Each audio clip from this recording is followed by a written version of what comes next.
சிவா, என்ன யோசிச்சுட்டு இருக்கீங்க? நடக்க போற பூஜையை பத்தி தான் யோசிச்சுட்டு இருக்கேன் அயலி.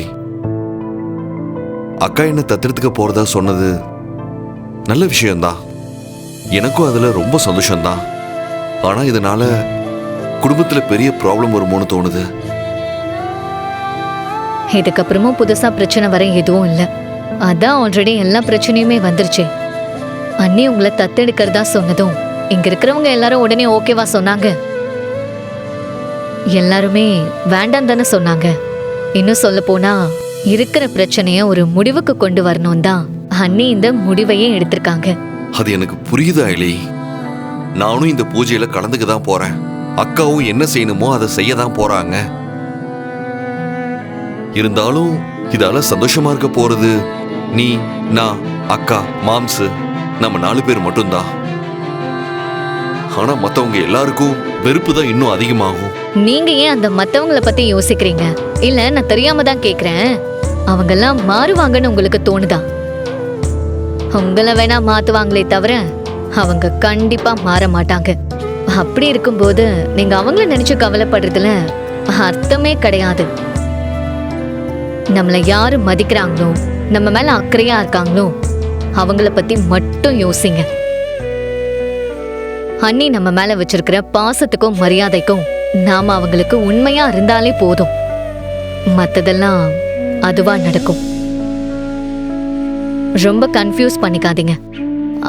ஐயர் வந்துட்டாருன்னு நினைக்கிறேன். வாங்க போலாம்.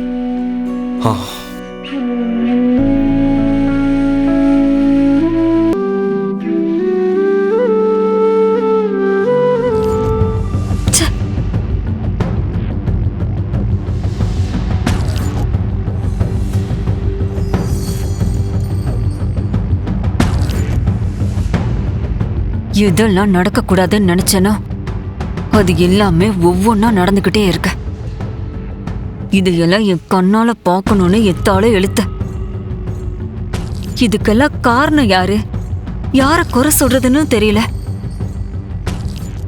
யோசிச்சு பார்த்தா நாமளே கூட இதுக்கு ஒரு காரணமா இருப்போமோன்னு தோணுது. தம்பி, உங்க 2 கையும் ஒன்னா கோர்த்து நீட்டுங்க.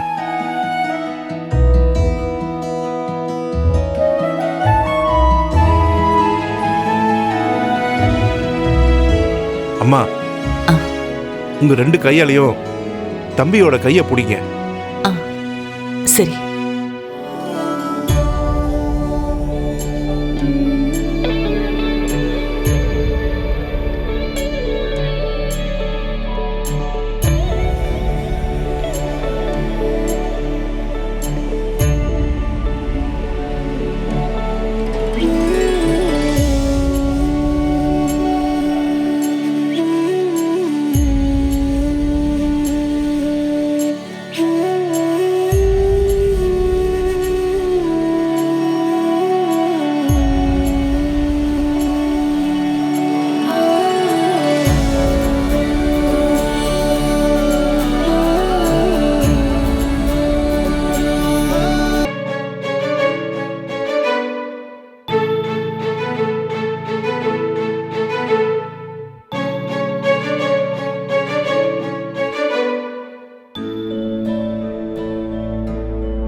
தம்பி நெத்தியில வச்சு விடுங்க.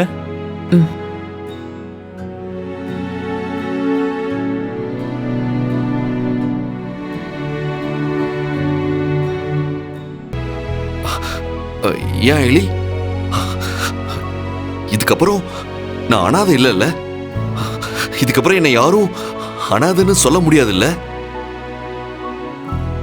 அதானே இப்ப எனக்குன்னு என் அக்கா இருக்காங்கல்ல, இனிமே என் அக்கா ஒருத்தவங்களே எனக்கு போதும் அயலி. நான் வேற யாரை பத்தி நினைச்சு கவலைப்பட போறதே இல்ல. இந்திராணி அண்ணிய இனிமே உரிமையோட நீங்க அக்கான்னு கூப்பிடலாம். அதெல்லாம் ஓகே தான். அதுக்குன்னு வேற யாரும் தேவையில்லைன்னு பொய்யெல்லாம் சொல்லாதீங்க. பூஜை நடக்கும்போது உங்க கண்ணு யார் மேல இருந்துச்சுன்னு நானும் கவனிச்சேன். உங்களுக்குள்ள எதுவும் இல்லைன்னா உங்க அப்பாவை நீங்க அப்படி பார்த்திருப்பீங்களா? நீங்க மட்டும் இல்ல, அவரும் ஏதோ ஒரு கோவத்துல உங்களை அடிச்சிட்டாரே தவிர மத்தபடி அண்ணி உங்களை தத்து எடுக்கிறேன்னு சொன்னதுல இருந்து அவரோட முகமும் வாடிதான் இருந்துச்சு. முதல்ல நீங்க அவர் மேல இருக்கிற கோவத்தை விடுங்க சிவா. என்னடா எதுக்கு இப்படி கண் கலங்குற? தேங்க்ஸ்க்கா. டேய், எத்தனை தடவை இதையே சொல்லிட்டு இருக்க போற? விடுறா, நான் ஒன்னும் புதுசாலாம் எதுவும் பண்ணிடலையே. நான் உன்னை முதல்ல பார்த்த நாள்ல இருந்தே தம்பியா ஏத்துக்கிட்டேன். இன்னைக்கு அது நான் அபிஷியல் ஆக்கிட்டேன்டா, அவ்வளவுதானே. இத பாரு சிவா, இனிமே நீ எதுக்குமே கவலைப்படக்கூடாது. உன் கூட யாரு இருந்தாலும் இல்லனாலும் உன் அக்கா நான் இருப்பேன். கடைசி வரைக்கும் நான் உன் கூடவே தான் இருப்பேன். அதே மாதிரி எனக்கும் இனிமே எல்லாமே நீதான். எனக்கு ஏதாச்சும் ஒண்ணுன்னா என் தம்பி இருக்கான்னு நானும் தைரியமா இருப்பேன். கண்டிப்பாக்கா, உங்களுக்கு என்ன பிரச்சனை வந்தாலும் கடைசி வரைக்கும் நான் உங்க கூட இருப்பேன். என்ன மீறி என் அக்காக்கு எந்த பிரச்சனையும் வர விட மாட்டேன். இனிமே நீ இந்த வீட்ல இருக்கிறதுக்காக யாருக்கும் பதில் சொல்ல வேண்டிய அவசியம் இல்ல. இந்த வீட்ல எனக்கு என்ன உரிமை இருக்கோ, கபிலனுக்கு என்ன உரிமை இருக்கோ, அத்தனை உரிமையும் இனிமே உனக்கும் இருக்கு. இனிமே உன்னை யாராவது யாரும் இல்லாதவன்னு சொன்னாங்கன்னா என்கிட்ட வந்து சொல்லு. யாரா இருந்தாலும் நான் பாத்துக்கிறேன். ஏன் அண்ணி, உங்க தம்பி கிட்ட பேசிட்டு இருந்தது வெளிய வரைக்குமா கேட்டுச்சு? அதுவும் இவரு பேசினதெல்லாம் அப்படி நீங்களும் பேசுறீங்க? ஆமா, அதனாலதான் இவன் என் தம்பி.